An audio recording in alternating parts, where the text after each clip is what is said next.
تو اس لیے یہ جو اس وقت کیوس ہے اس کا بنیادی ذمہ دار ایران ہے، کیونکہ جو آپ کی رائے ہے وہ بہت زیادہ ایڈیلسٹک ہے۔ جب آپ نے ایک مرتبہ مرگ بر امریکہ کا نعرہ لگا کے یہ اعلان کر دیا کہ ہم اسرائیل کو بھی صفحہ ہستی سے مٹا دیں گے اور ہم امریکہ کو بھی اس علاقے سے نکالیں گے، تو یہ قبل از وقت اقدام ہے۔ یہ آپ اپنی زبان سے بھی اگر کریں گے تو طاقتور آپ پر حملہ آور ہو جائے گا۔ نہیں کہا انٹرویوز میں، اس میں بھی اور اپنی ذاتی گفتگو میں بھی، جو آپ کے مونولوگز ہیں ان میں بھی، کہ جو کچھ مڈل ایسٹ میں ابھی ہو رہا ہے اس میں ایران کا ہاتھ زیادہ ہے۔ اس نے مرگ بر امریکہ اور مرگ بر اسرائیل، اور اس سے پہلے مرگ بر آل سعود کا بھی اس نے نعرہ لگایا، وہ بھی ہسٹری میں ہے۔ تو اس لیے یہ جو اس وقت کیوس ہے اس کا بنیادی ذمہ دار ایران ہے۔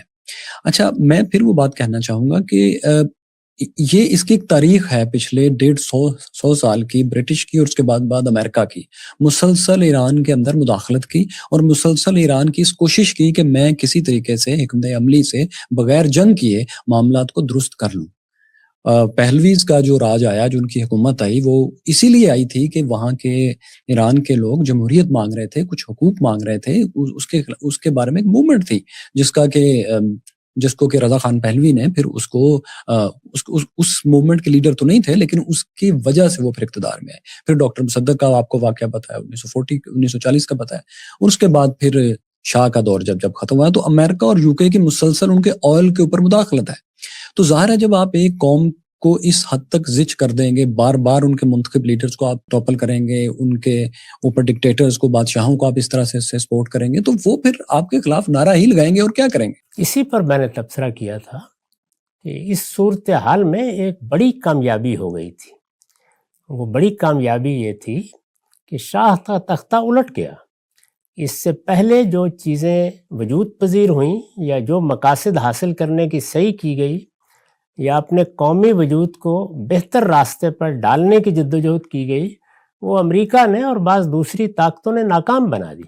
وہ چونکہ دنیا پر کسی اخلاقی اصول کے مطابق حکومت نہیں کر رہے، اسی لیے میں نے پہلے ابتدا میں آپ کو بتا دیا کہ امریکہ کو بھی میں یہی کہتا ہوں اور یہی کہوں گا کہ اگر اس نے اخلاقی اصولوں کی بنیاد پر حکومت کی ہوتی، اس کو عالمی حکومت حاصل ہو گئی تھی، حقیقت کے لحاظ سے کی ہوتی، تو آج دنیا میں اس کے لیے بڑی عزت ہوتی، بڑا وقار ہوتا، وہ دنیا میں امن کا علمبردار ہوتا، وہ بڑے ادارے وجود میں لا چکا ہوتا، اقوام متحدہ آج عالم نزا میں نہ ہوتی۔ یہ سب چیزیں امریکہ کے اقدامات ہی کی وجہ سے ہوئی ہیں، اور میں نے عرض کیا تھا کہ اس کی بدترین صورتیں ہم موجودہ زمانے میں دیکھ رہے ہیں۔ اس سب کے باوصف جو کچھ ہو گیا تھا وہ ہو گیا۔ وہاں یہ کامیابی ہو گئی کہ مسلمانوں کی مذہبی قیادت کو اقتدار حاصل ہو گیا۔ اب جب اقتدار حاصل ہو گیا تو گویا ایک انقلاب برپا ہوا۔ اب آپ کو نئی شروعات کرنی تھی۔ یہ بالکل ایسے ہی ہے جیسے رسالت مآب صلی اللہ علیہ وسلم کو فتح مکہ کے بعد جزیرہ نما عرب کا اقتدار حاصل ہو گیا۔ اس موقع پر دو راستے تھے۔ اس ماضی کی داستان سنائی جائے جس میں اگر مظالم بیان کیے جائیں تو صفات سیاہ کیے جا سکتے تھے۔ رسالت مآب بھی اس موقع پر کھڑے ہو کر وہ تقریریں کر سکتے تھے اور مشرکین کے خلاف ایسے اقدامات کا بھی حکم دے سکتے تھے، لیکن نئی شروعات ہوئیں۔ اور یہی بات ہے جس کی طرف میں نے توجہ دلائی کہ اس وقت مذہبی قیادت نے جو فیصلہ کیا، وہ فیصلہ آپ دیکھیے کسی پہلو سے بھی درست نہیں تھا۔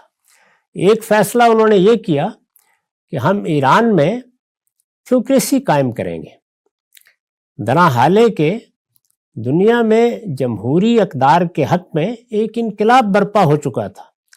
خود قرآن مجید اسی بات کو بطور اصول بیان کر چکا تھا، لیکن ان کا ایک مذہبی پس منظر تھا اور ان کی ایک مذہبی تعبیر ہے، اس کا اگر لحاظ کرنا بھی تھا تو جس طرح سے مثال کے طور پر انگلستان میں دستوری بادشاہت ہے، یعنی بادشاہ کے اختیارات بڑے محدود رکھے گئے ہیں، اس طرح کا کوئی نظام بنایا جا سکتا تھا۔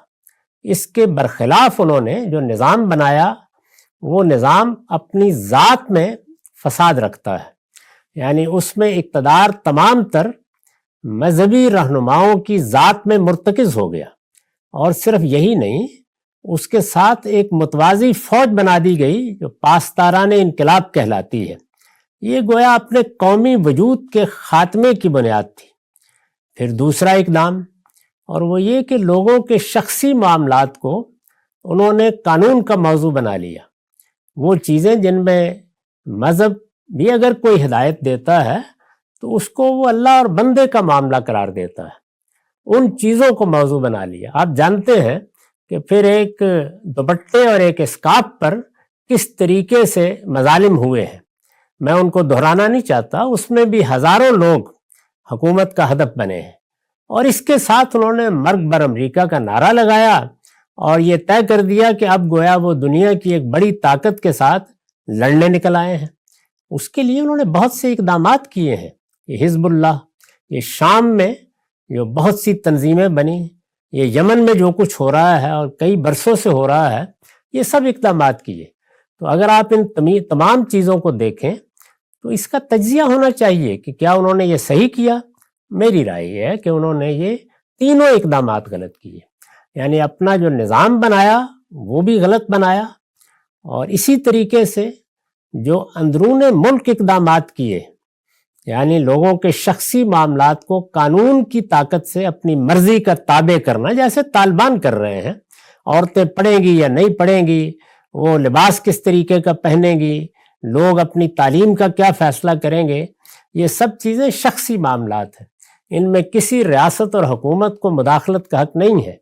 یہ جب دیا جائے گا فساد پیدا ہوگا اس کے نتیجے میں. اور اسی طرح سے اگر آپ یہ فیصلہ کر لیں گے کہ آپ کو گرد و پیش میں اپنا انقلاب برآمد کرنا ہے، اور میں 1987 کے حج میں خود موجود تھا، اس موقع پر آپ جانتے ہیں کہ کتنا بڑا واقعہ ہوا تھا.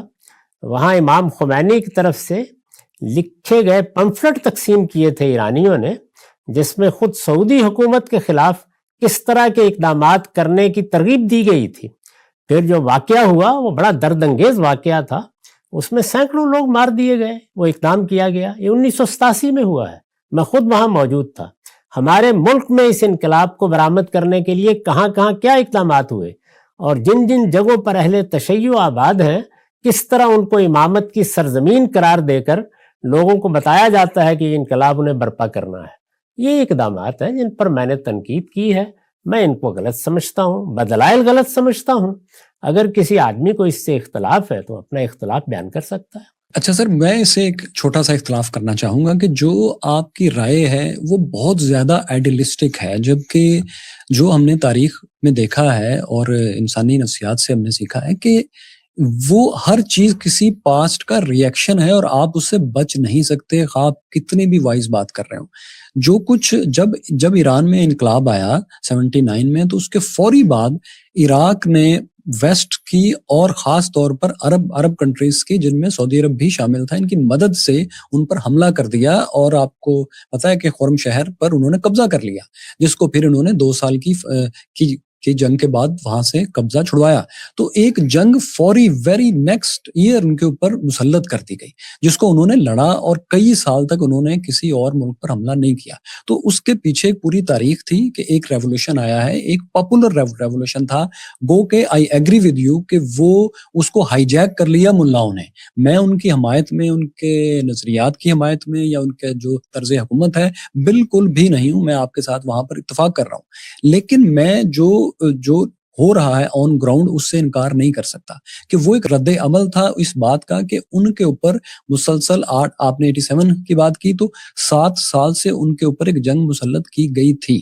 اس میں ایران کا اس جنگ کو شروع کرنے میں کوئی قصور نہیں تھا. ان کے اوپر کیمیکل ویپنز سے اٹیک کیے جاتے تھے، اور اس میں پورا عرب اور پورا ویسٹ عراق کے ساتھ تھا.